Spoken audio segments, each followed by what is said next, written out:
Snoop Dogg is being investigated by police in the Tupac passing case. With updates in police technology over the last 2 decades, obtaining new evidence in this case has now been much easier for the Las Vegas police. As just recently it'd be announced, Snoop Dogg arrested in connection to the Tupac Shakur incident. Police are questioning a recent interview by the rapper where he claims that he was supposed to be in the BMW with Tupac and Suge Knight. More to come. You were with Tupac, though, in regards to Tupac. I heard a story, did you give him different advice that night on where to go? I didn't give him no advice. Right. We wasn't seeing eye to eye. Right. So. Saying during the Tyson. Yeah, this incident that I'm explaining to you right now was the day before that. Okay. So when they got to Vegas, they went their way, I went back. I mean, when we got to LA, they went to Vegas and I went home. That's why I wasn't in the car with them. As Snoop Dogg revealed that he was supposed to be inside of the BMW with Tupac and Suge Knight on the night that Tupac passed. With the interview going viral, it would then be connected with another older interview by Snoop, where he would state that him and Tupac were very close friends. However, only 2 days before his passing, Snoop Dogg suddenly felt like Tupac hated him. I say a week before he died, we was best of friends. 2 days before he died, I don't think he liked me. Why? Because we was in New York, and it happened. New York, they shot at me and did all kind of shit to me, like just the worst you could think of. And I forgave them. And went and did an interview and was asked, how do I feel about Puffy and Biggie? And I was like, I like it. I want to do some music with them.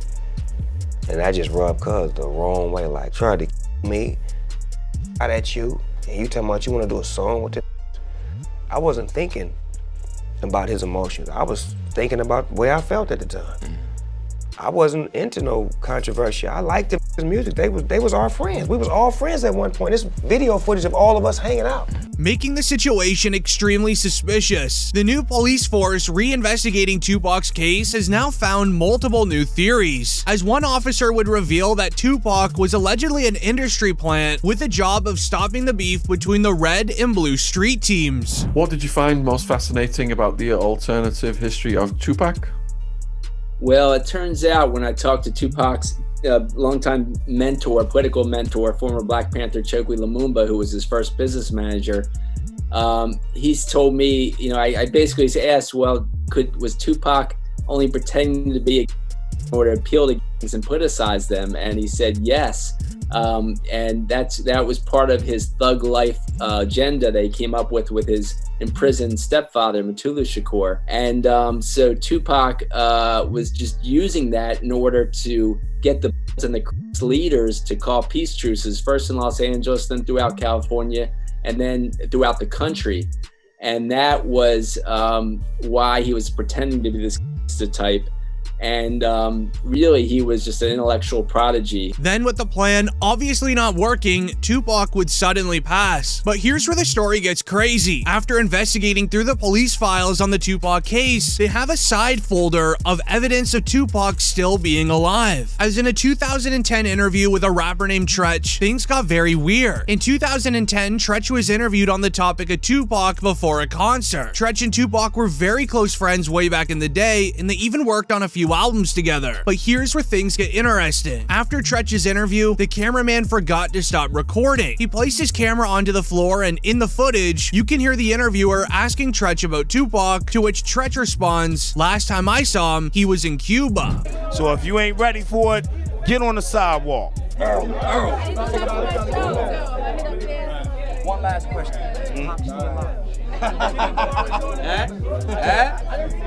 Nobody knows. Y'all good? Yeah, we good. Thanks a lot, man. We good. Last time I saw him, he was in church. Then after further investigation, only 2 weeks later, a video would be released onto a news website showing a video of Tupac supposedly chilling in a parking lot inside of Cuba. Zoom in. That's Pac, man. He with the outlaw. And Reg from Holler Back. He's trying to be friendly and get autographs. Holla back exclusive, baby. Holla back. As this is what originally created the Tupac is alive in Cuba theory, and it has been the biggest theory until this day. As in 2024, we have a new evidence file supporting the theory of Tupac still being alive. Starting out with Suge Knight, who agrees that Tupac is alive and well. He has said so in so many interviews over the course of the last 2 decades now, as one particular interview from Suge Knight makes a very convincing case towards Tupac still being here, where Suge Knight would reveal that Tupac was allegedly doing fine in the hospital before his passing. He would say, and I quote, "When I left that hospital, me and Tupac were laughing and joking. I don't see how someone can turn from doing well to doing bad." I mean, when I left that hospital, me and Pac was laughing and joking. So I don't see how somebody can turn from doing well to doing bad. So you seriously think that he might still be alive? I'm gonna tell you this, Pac, you never know. But what's weird about this, and it was even flagged in the police file, is that Tupac was allegedly in a very deep sleep when arriving to the hospital. So how in the world would he and Suge Knight be laughing if Tupac was in a sleep? It doesn't really seem to add up. However, in a 2008 interview, 10 years apart, Suge Knight said the exact same thing. Tupac was alive and well. So he was conscious on the way to the hospital? He was conscious on the way to the hospital. He was conscious in the ambulance. He was conscious after they did the surgery. What was the last thing that he said to you?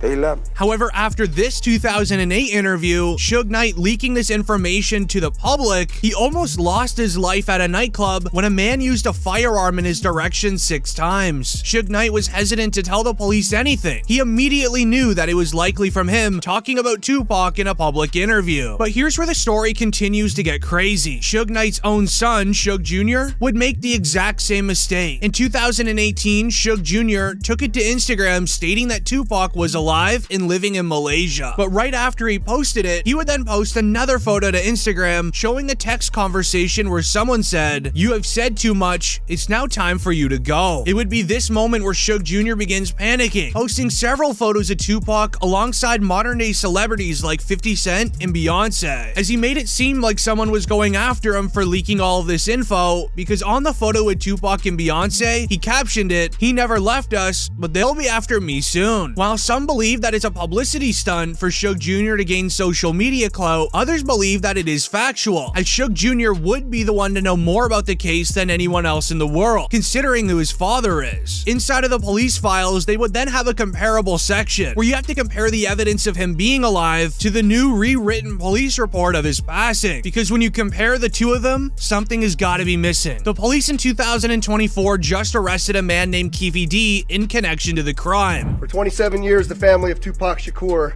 has been waiting for justice.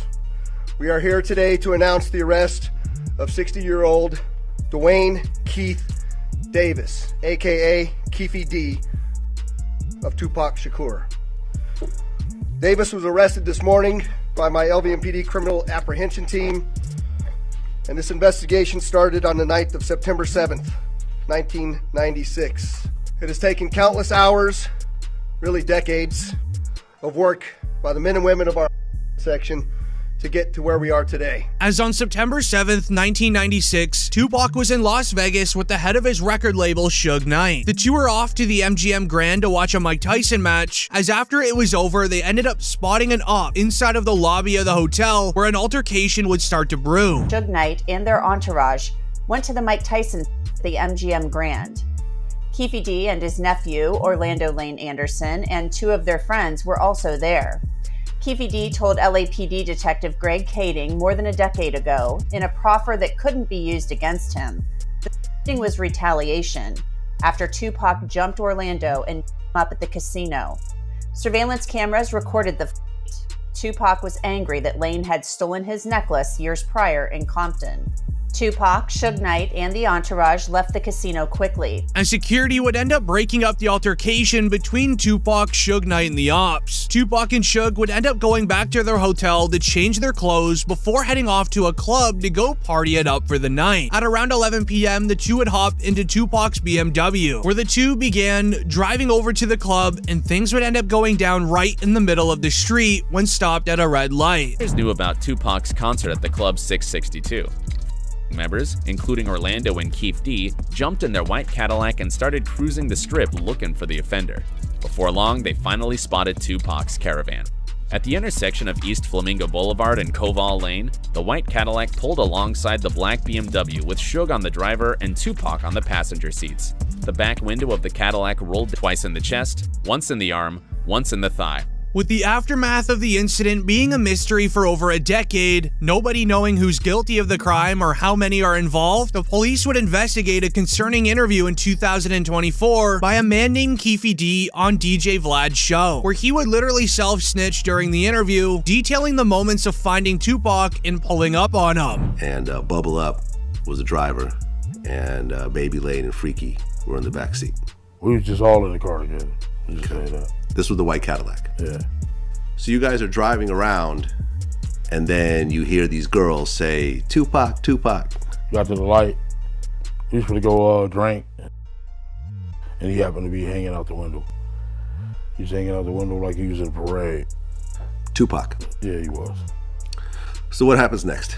You said that as you're driving up towards the BMW, with Suge driving and Tupac in the passenger seat. DJ Vlad wouldn't believe a single word that he is saying. These are extremely bold claims to make, as the case has been silent for over 2 decades. This is when Keefe D would end up sharing a never-before-seen police interrogation on the night of the crime, proving that he actually was there and is likely guilty of the crime. Lane starts to...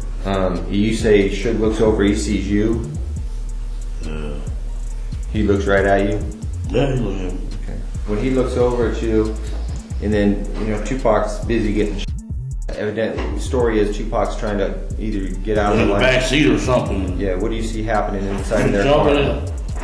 I seen him going Suge head. I thought he was. So Orlando across Dre? He leaned over on the window, we rolled down the window.